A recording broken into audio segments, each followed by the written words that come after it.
नमस्कार साथियों। आज का अपना टॉपिक है एक बीमारी के बारे में, रानीखेत।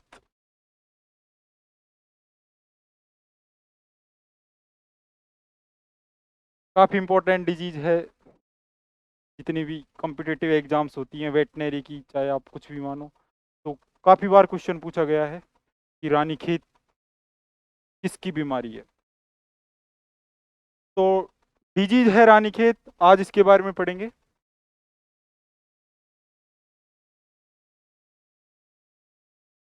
देखिए, सबसे पहला पॉइंट बनता है इसमें, ये किस प्रकार का इन्फेक्शन है, किस प्रकार की बीमारी है। तो यह है विषाणु जनित बीमारी है। कौन सी? वायरल इन्फेक्शन है ये मुर्गियों का। तो सबसे पहला पॉइंट क्या बना? यह है विषाणु जनित बीमारी है।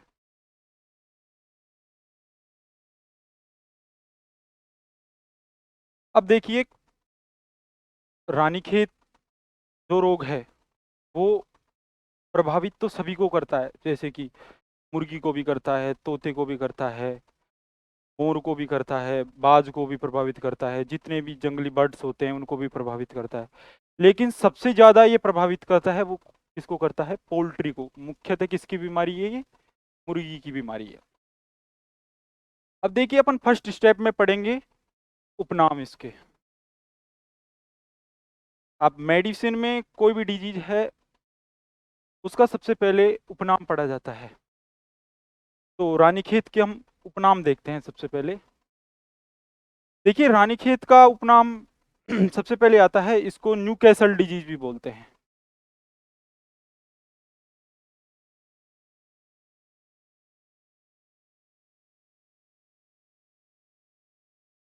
न्यूकैसल डिजीज इंग्लैंड में एक शहर पड़ता है न्यूकैसल। तो जो इस बीमारी की खोज है वो तो इंडिया में तो रानीखेत एक जगह पड़ती है, उत्तराखंड। और इंग्लैंड में एक जगह पड़ती है न्यूकैसल, और न्यूकैसल शहर में रानीखेत रोग को सर्वप्रथम खोजा गया। तो उस जगह के नाम के हिसाब से इस बीमारी का नाम पड़ गया न्यूकैसल डिजीज। और ये खोजा किसने था? डॉयल्स नामक साइंटिस्ट ने। तो रानीखेत रोग की खोज डॉयल्स वैज्ञानिक ने न्यूकैसल शहर में की थी।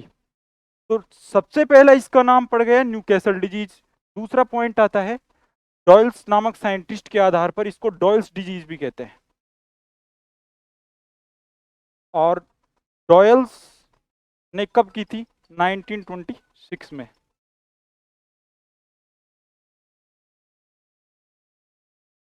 तीसरा इसका उपनाम आता है, अब देखिए, रानीखेत जो रोग है, जैसे कुत्तों में कैनाइन डिस्टेम्पर होता है, वैसे ही यह है जो पोल्ट्री होती है मुर्गियों को यह प्रभावित करती है। मतलब एक तरीके से ये एवियन डिस्टेम्पर है मुर्गियों का।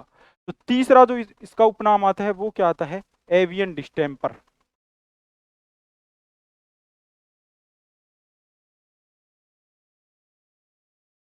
अब देखिए, फाउल प्लेग एक बीमारी चलती है जिसे मुर्गियों का प्लेग भी कहते हैं, या मुर्गियों की काली मृत्यु भी कहते हैं। तो इस बीमारी के जो लक्षण है वो फाउल प्लेग के समान होते हैं, तो इसको शूडो फाउल प्लेग भी बोला जाता है। तो चौथा पॉइंट क्या बना? Pseudo foul plague.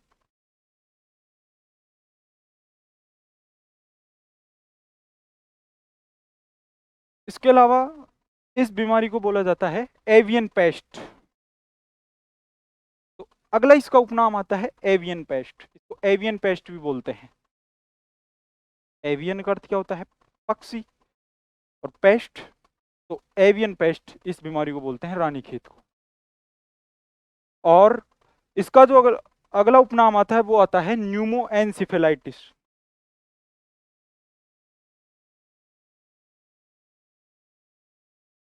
अब एनसिफेलो जो वर्ड आता है वो मस्तिष्क के लिए आता है। एनसिफेलाइटिस की सूजन है, मस्तिष्क की सूजन है। और एनसिफेलो जो शब्द आता है वो मेडिकल टर्मिनोलॉजी में माइंड ब्रेन के लिए आता है, मस्तिष्क के लिए आता है। और न्यूमो मतलब फेफड़ों के लिए। तो रानीखेत रोग में क्या होता है कि श्वसन तंत्र के लक्षण और जो न्यूरोजेनिक सिम्टम्स होते हैं, तंत्रिका तंत्र के लक्षण, वो साथ साथ आते हैं, तो इसको न्यूमोएन्सेफेलाइटिस रोग भी कहा जाता है। तो सबसे पहले अपन ने पढ़ा है कि इसको न्यूकैसल डिजीज भी बोला जाता है, इसको डॉयल्स डिजीज भी बोला जाता है, क्योंकि डॉयल्स नामक साइंटिस्ट ने इसको 1926 में खोजा।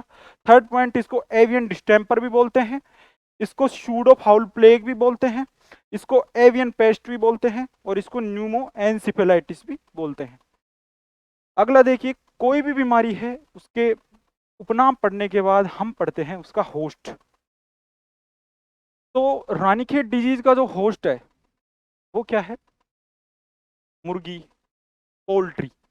पोल्ट्री के अलावा इसका जो होस्ट है वो है बटेर, मोर, और जितने भी वाइल्ड बर्ड हैं।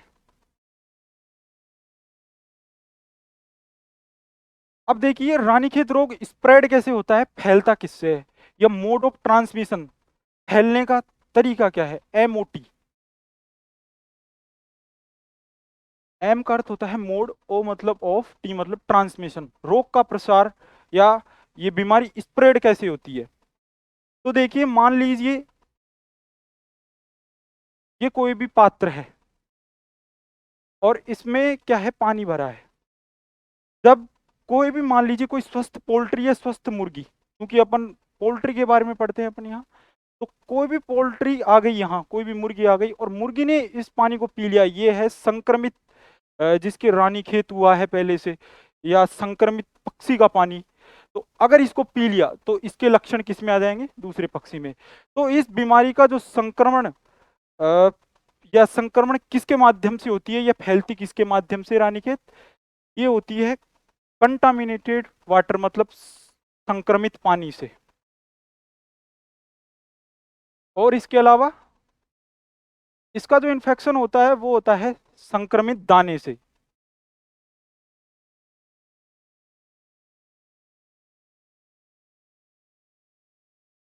संक्रमित पानी और संक्रमित दाने से ये क्या फैलती है? बीमारी फैलती है। अब इस ये किस प्रकार का इन्फेक्शन है? ये एक प्रकार का ड्रॉपलेट इन्फेक्शन है। रानीखेत रोग एक प्रकार का कैसा इन्फेक्शन है? ड्रॉपलेट इन्फेक्शन है। तो अगला पॉइंट क्या बनता है? यह एक प्रकार का ड्रॉपलेट इन्फेक्शन है।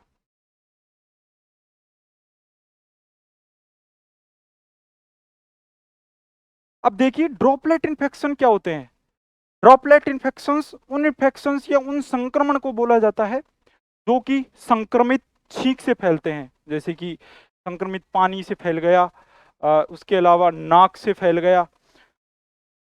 तो जितने भी संक्रमित करने वाले एस्काजीचिव एजेंट होते हैं उनके द्वारा जो इन्फेक्शन होता है उनको क्या बोला जाता है? Droplet infection.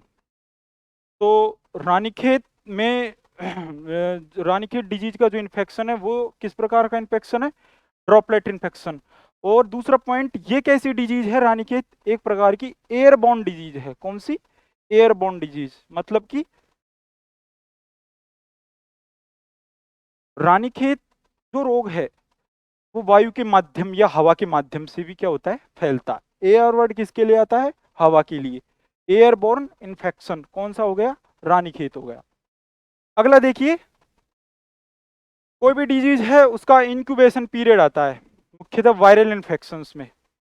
तो अगला इसका इंक्यूबेशन पीरियड, जो रानीखेत बीमारी है उसका इंक्यूबेशन पीरियड कितना होता है?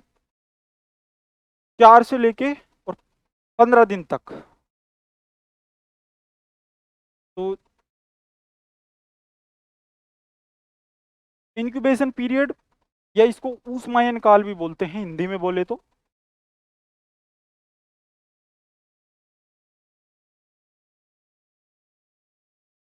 रानीखेत रोग में इंक्यूबेशन पीरियड कितना होता है? 4 से लेके 15 दिन तक। अगला, अब इसका इटियोलॉजी है, योग रोग कारक क्या है?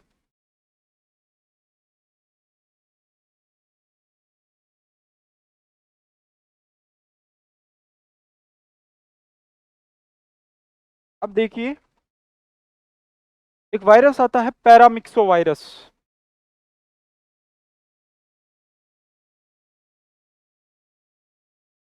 तो पैरामिक्सो वायरस द्वारा रानीखेत डिजीज होती है। और यह है कैसा वायरस है? ये एक प्रकार का आरएनए वायरस।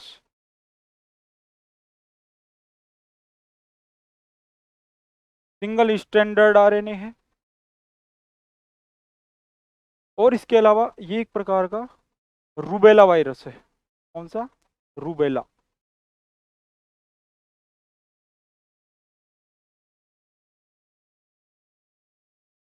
तो रानीखेत रोग का रोग कारक क्या है? Paramyxo virus. अब देखिए, रानीखेत रोग की जो रानीखेत रोग की क्या होती है? 3 स्ट्रेन होती है।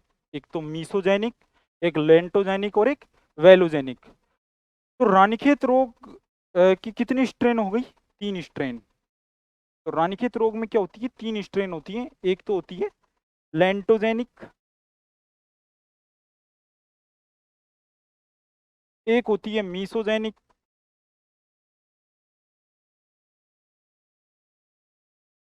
और एक होती है वेलोजेनिक।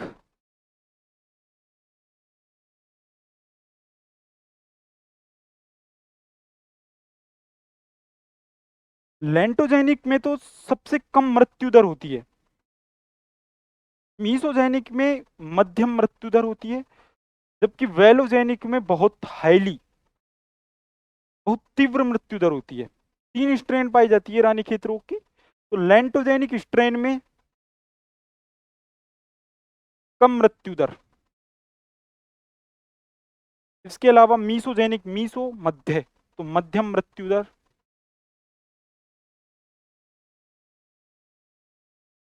उसके अलावा वेलोजेनिक में तीव्र मृत्यु दर।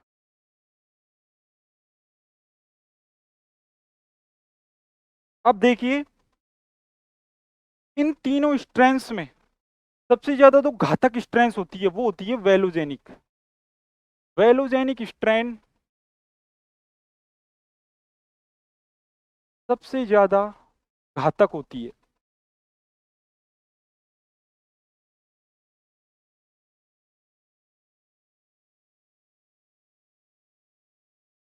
अब आता है रानीखेत रोग में क्या क्या लक्षण आते हैं।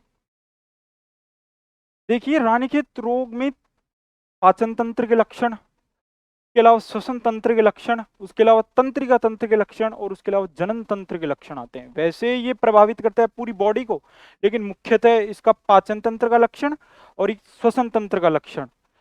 तो पाचन तंत्र के क्या क्या लक्षण आते हैं, श्वसन तंत्र के क्या क्या लक्षण आते हैं? तो देखिए, पाचन तंत्र के लक्षण।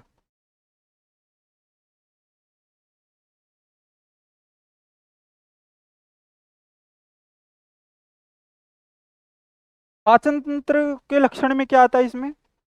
इसमें पाचन तंत्र के लक्षणों में आता है, इसमें मुर्गियों में क्या हो जाते हैं? हरे पीले दस्त, ग्रीनविच येलो डायरिया। तो हरे पीले दस्त सबसे पहला पॉइंट।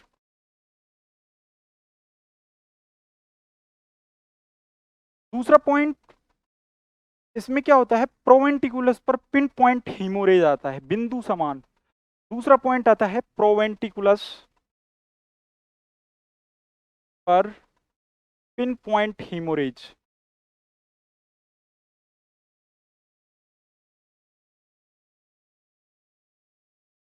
देखिए, जैसे ये मुर्गी की क्या हो गई? क्रॉप के बाद ये क्या है? प्रोवेंटिकुलस। और ये क्या हो गई? गिजार्ड।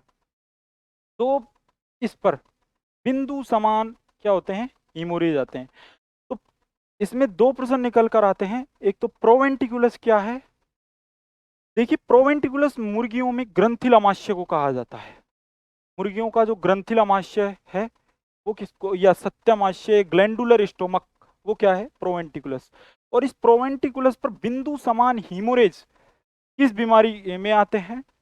ये आते हैं रानीखेत बीमारी में। तो पाचन तंत्र के लक्षणों में एक तो हरे पीले दस्त दस्त और प्रोवेंट्रिकुलस पर पिन पॉइंट हीमोरेज। अब देखिए, अब श्वसन तंत्र के लक्षण पढ़ेंगे। इस श्वसन तंत्र में क्या क्या लक्षण आते हैं?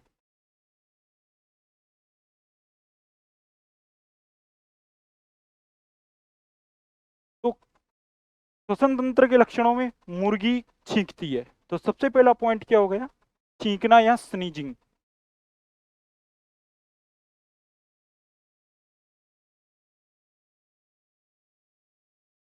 दूसरा पॉइंट, अब छींकेगी तो उसको सांस लेने में भी क्या आएगी? तकलीफ। भाई अपन भी तो छींकते हैं, या कोई भी अपने इन्फेक्शन हो जाता है, कोई भी डिजीज हो जाती है, जैसे जुकाम हो गई, खांसी हो गई, तो क्या होता है? अपन को सांस लेने में तकलीफ आती है, एक नहीं? इसी प्रकार मुर्गी को भी सांस लेने में तकलीफ होगी। दूसरा पॉइंट क्या हो गया? श्वास लेने में तकलीफ।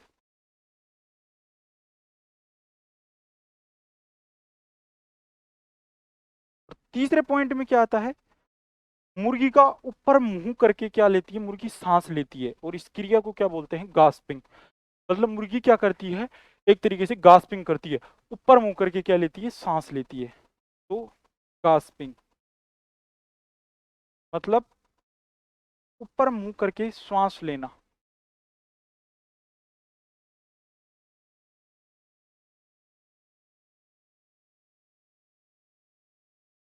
तो पाचन तंत्र के लक्षण पढ़ लिए, और अपन ने श्वसन तंत्र के लक्षण पढ़ लिए।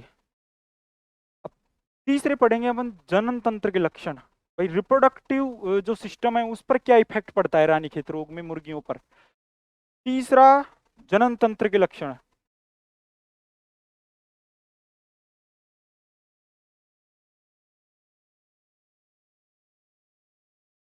देखिए जनन तंत्र के लक्षणों में क्या आता है कि मुर्गियों में क्या होता है कि अंडे उत्पादन में क्या हो जाती है? कमी हो जाती है, और असामान्य, अगर अंडे भी दे रही है तो वो असामान्य आकार के होंगे, एबनॉर्मल साइज के होंगे। तो असामान्य आकार के अंडे।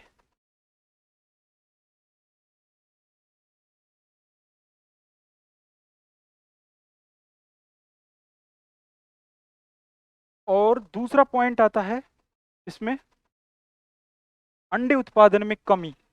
दूसरा पॉइंट क्या बन गया? अंडे उत्पादन में कमी।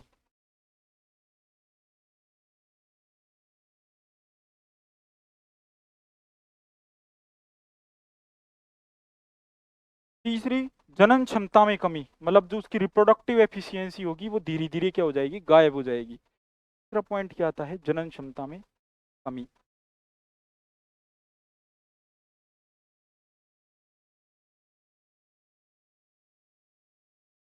अब पढ़िए इसके तंत्रिकीय लक्षण, नर्वस सिम्टम्स। तो नर्वस सिम्टम्स में क्या क्या आते हैं इसके?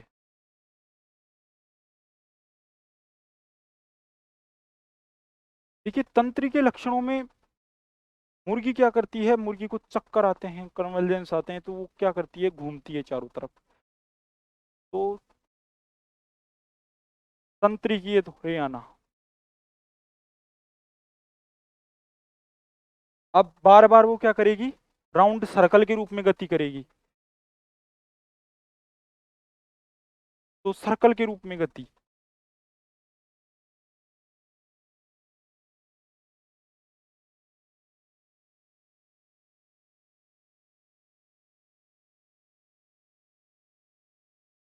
और क्या होगा? इस बीमारी में एक कंडीशन आती है टॉर्टिकोलिस की, मतलब जो गर्दन होती है वो एक तरफ क्या हो जाती है? मुड़ जाती है। तो इस बीमारी का जो लक्षण है वो टॉर्टिकोलिस भी है। टॉर्टिकोलिस क्या होता है? जैसे ये गर्दन है, और जो गर्दन ऐसे मुड़ गई, तो गर्दन का निढाल होकर गिर जाना एक तरफ, उसको क्या बोलते हैं? टॉर्टिकोलिस।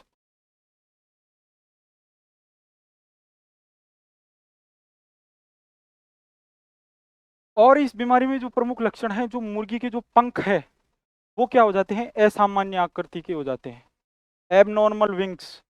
तो इस बीमारी के प्रमुख लक्षण क्या क्या हो गए? पाचन तंत्र के लक्षण, जनन तंत्र के लक्षण, तंत्री के लक्षण, और श्वसन तंत्र के लक्षण। पाचन तंत्र के लक्षणों में कि प्रोवेंटिकुलस पर पिन पॉइंट हेमेरोइड होगा, और जनन तंत्र के लक्षणों में उसके अंडे उत्पादनों में कमी आएगी, जनन क्षमता में कमी आएगी। तंत्र के लक्षण में वो बार बार घूमेगी, और श्वसन तंत्र में वो छींकेगी, और उसके अलावा क्या करेगी? वो मुंह ऊपर मुंह करके सांस लेगी, गास्पिंग क्रिया करेगी।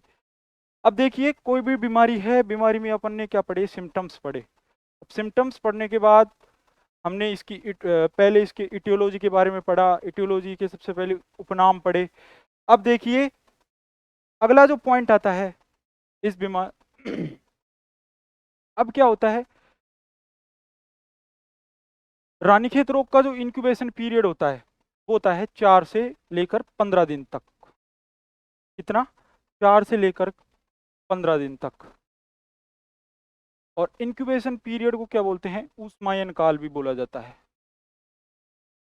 तो रानीखेत रोग में इंक्यूबेशन पीरियड कितना हो गया, 4 से लेके 15 दिन तक।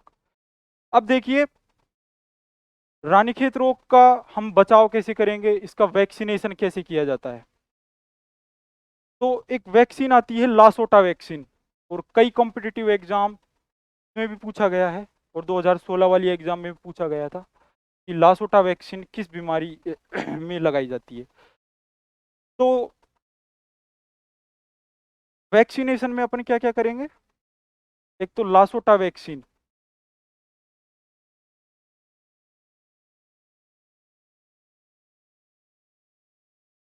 और लासोटा वैक्सीन कब कब, एक तो 7 दिन, उसके अलावा 19वें दिन, और एक 28 सप्ताह की उम्र में लगाई जाती है। अब देखिए उसके अलावा एक और आती है vaccine R2B Mukteshwar, F1 strain की। तो F1 स्ट्रेन R2B मुक्तेश्वर। अब ये मुक्तेश्वर वाली जो वैक्सीन है वो MPAVFO की एग्जाम में पूछा गया था 2017 वाली में, कि R2B F1 स्ट्रेन मुक्तेश्वर जो वैक्सीन है वो किस बीमारी में प्रयोग की जाती है, वो की जाती है रानीखेत बीमारी में। धन्यवाद।